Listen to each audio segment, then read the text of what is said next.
Hi friends, welcome to முதலீட்டு சிந்தனை with Karthik. இந்தியாவோட பெரிய டயர் கம்பெனி ஒரு பலூன் கம்பெனியாக தான் ஸ்டார்ட் ஆச்சு அப்படின்னு சொன்னால் உங்களுக்கு எப்படி இருக்கும்? ஆனால் அதுதாங்க உண்மை.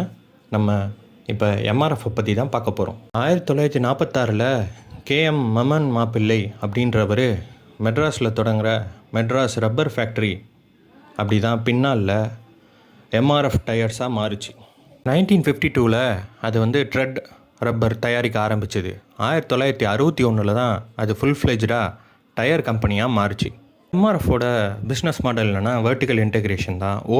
ஓன் ஆர்என்டி, ஓன் ஃபேக்ட்ரி, அதுக்கப்புறமா எக்ஸ்போர்ட் டு அதர் கண்ட்ரீஸ். தென் இப்போ ஃபார்முலா ரேசிங்க்கு அவங்க பிராண்டிங்காக யூஸ் பண்ணிக்கிறாங்க. இன்றைக்கி எம்ஆர்எஃப் தாங்க இந்தியன் ஷேர் மார்க்கெட்லேயே காஸ்ட்லியான ஷேரு. 1 லட்சத்துக்கு மேலே அதோட ஒரு ஷேரோட வேல்யூ. அதோட சந்தை மதிப்பு எவ்வளோ தெரியுங்களா? 60,000 கோடிக்கும் மேலே. ஸோ இது போன்ற பிஸ்னஸ் பிராண்ட்ஸுடைய பிஸ்னஸ் மாடல்ஸை பற்றி தெரிஞ்சுக்கணுமா?